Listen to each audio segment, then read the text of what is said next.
Bilingual web magazine. Dig Tokyo. Language and Education 21. Justice Ruth Bader Ginsburg, American Superhero. 1. Our theme for this week, #RBG. Our topic on the show this week was #RBG. Supreme Court Justice Ruth Bader Ginsburg. Ginsburg became the second female justice to be confirmed to the court after President Bill Clinton appointed her in 1993. At 86, she is currently the oldest justice on the Supreme Court. Ginsburg was born in Brooklyn, New York, to Jewish parents. After graduating from Cornell University, she enrolled in Harvard Law School and later transferred to Columbia Law School, where she got her law degree. Although her academic performance at both schools was exemplary, she encountered difficulty finding employment due to her gender. She eventually began a clerkship at a U.S. District Court. Later, she held teaching positions at Rutgers and Columbia, becoming the first tenured woman at the latter. In the 70s, she co-founded the Women's Right Project at the American Civil Liberties Union, ACLU, and argued several gender discrimination cases before the Supreme Court. In 1980, she was nominated by President Jimmy Carter to a seat on the U.S. Court of Appeals for the District of Columbia Circuit. And in 1993, she was nominated by President Bill Clinton to the Supreme Court. Among the Supreme Court justices, Ginsburg is considered a moderate liberal. When Sandra Day O'Connor, the first woman appointed to the Supreme Court, stepped down from the court in 2006, Ginsburg found her voice as the only woman on the court. She became an icon for her eloquent, scathing dissents. In recent years, a feminist supporter of Ginsburg started Notorious RBG, a social justice blog that celebrates her accomplishments. The moniker is a nod to rapper The Notorious B.I.G. The blog helped establish Ginsburg as a pop icon, spawning t-shirts, mugs, and other merchandise. Ginsburg herself has embraced the nickname. To learn more about Ginsburg, I recommend checking out the 2019 documentary RBG, as well as the 2018 biopic On the Basis of Sex. 2. The U.S. Supreme Court and Justice Ginsburg. The U.S. Supreme Court mostly deals with questions of constitutionality and has the power to review appeals from federal courts of appeal and other lower court rulings regarding federal law and the U.S. Constitution. It is comprised of 9 justices who have lifetime tenure, meaning they remain on the court until they resign, retire, or die. Justices are often categorized as having conservative, liberal, or moderate philosophies, and the composition of the court and its rulings can have long-lasting effects on American law. Currently, the Supreme Court is comprised of 5 conservative and 4 liberal justices. The 3 female justices all hold liberal philosophies. The court has thus shifted to the right, and if Ginsburg were to retire, President Trump would appoint a conservative justice as her replacement, tipping the scales even more toward the right, and delivering a massive blow to liberals. This is why support among liberals for Ginsburg has become so vocal. She stands as a guardian of their ideals. This is also why there were some who tried to pressure Ginsburg into stepping down during the Obama administration to make way for a new, presumably even more liberal-leaning justice. This is the backdrop against which more and more states in the South and Midwest are passing abortion bans. Just the other day, Alabama passed the nation's strictest abortion ban, sparking a wave of outrage. The ban allows no exceptions for rape or incest. It includes a penalty of at least 10 and up to 99 years in prison for doctors who perform abortions. Liberals argue that a woman's uterus is her own and that women have the right to an abortion, while religious conservatives argue that a fetus is a person and thus has a right to life. The pro-choice and pro-life debate has been going on for decades now. In 1973, in the landmark Roe v. Wade decision, the U.S. Supreme Court ruled that the U.S. Constitution provides a fundamental right to privacy that protects a pregnant woman's right to choose to have an abortion. In other words, it ruled that the Constitution guarantees a woman's right to an abortion. When 2 justices who had supported the decision retired from the court, Republican President George H.W. Bush appointed 2 new conservative justices, and it was expected that the Roe v. Wade decision could be overturned. However, in its 1992 Planned Parenthood v. Casey decision, the Supreme Court upheld Roe v. Wade 5-4. 2 new conservative justices have been appointed to the Supreme Court under the Trump administration, and Donald Trump himself has called himself strongly pro-life. Seizing the opportunity, religious conservatives and pro-life activists are making their move. Although strict bans like the one in Alabama may never go into effect as long as Roe v. Wade is the law of the land, the underlying strategy is to get the Supreme Court to eventually revisit the Roe decision and overturn it. While the Supreme Court may opt not to take up such a politically charged debate, Ginsburg is known to be a stalwart when it comes to abortion rights, although she has said that she believes Roe v. Wade is a flawed ruling in that it leaves the right to abortion open to attack. 3. Americans aspire to superheroes. Of all the tweets we featured on the show showering praise on #RBG, our MC Haruhi-san and co-host Hide-san were most impressed by the pictures of young girls dressed up as Ginsburg. In the US, Ginsburg is held in high esteem not only by adults, but by young girls who revere her as a superhero.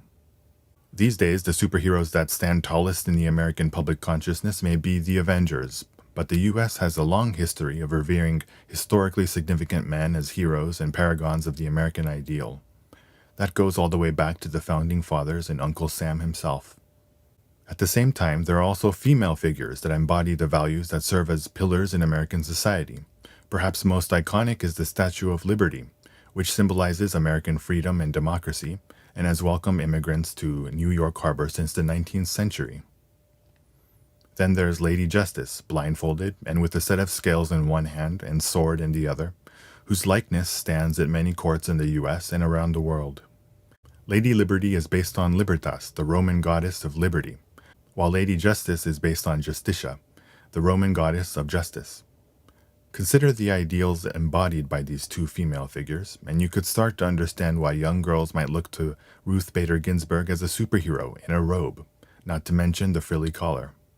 These heroes and goddesses and superheroes play an integral role in American society, representing unwavering ideals that make up for the fact that the history of the United States is short and tumultuous.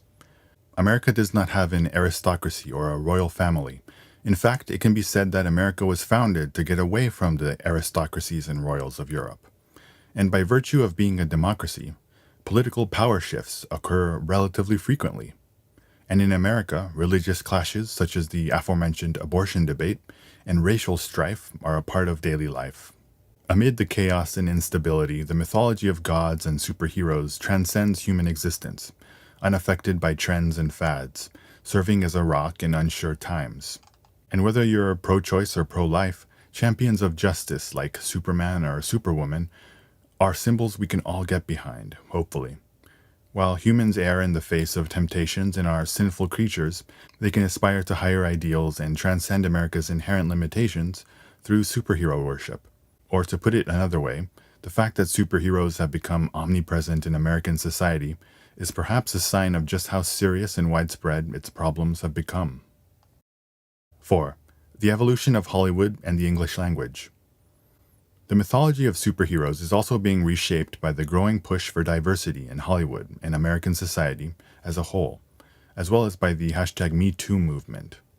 There's the 2017 film Wonder Woman, the story of an Amazonian warrior princess from DC Comics, which set numerous box office records and became one of the highest-grossing films of that year. In 2019, Captain Marvel, which tells the origin story of the Marvel Cinematic Universe's strongest hero, became the first female-led superhero film to pass the $1 billion mark.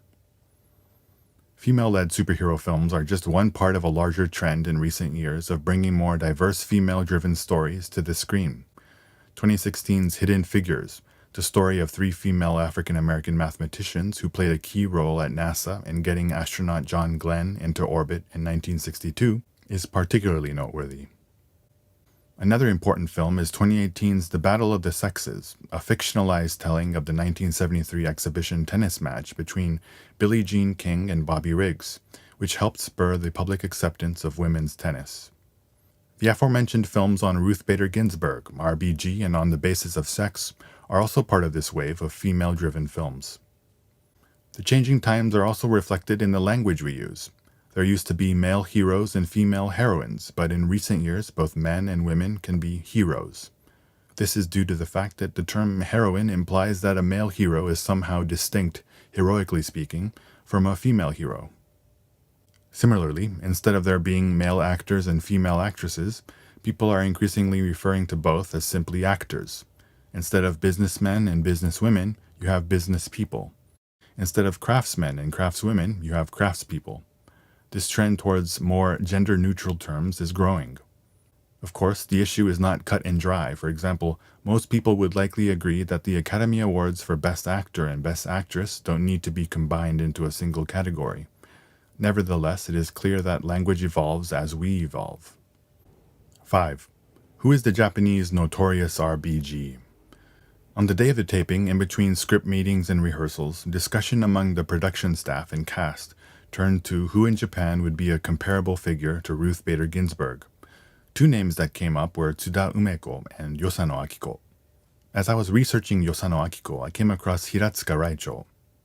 Yosano was involved as a supporter of Seitosha, an organization founded by Hiratsuka, and also contributed poems to its publication Seito, literally Blue Stocking, Japan's first all-women literary magazine. The two also differed in their views. Hiratsuka argued that society and state needed to protect mothers, while Yosano, who advocated for the full financial independence of women, rejected that idea and did not believe that motherhood had to be at the center of a woman's identity. In 1919, Hiratsuka, along with Ichikawa Fusae and other feminist activists of the era, founded Shin Fujin Kyokai, New Japan's Women's Association, the first Japanese organization formed specifically for the improvement of the status of women.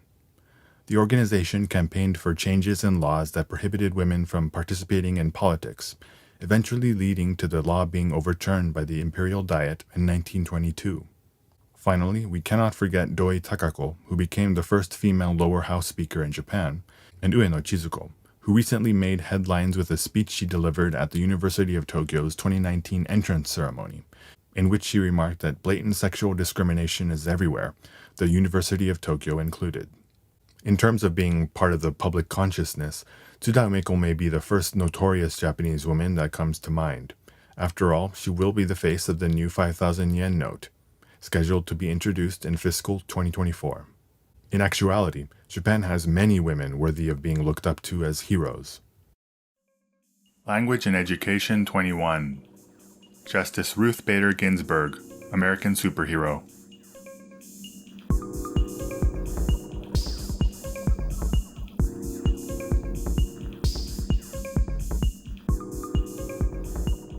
www.digtokyo.jp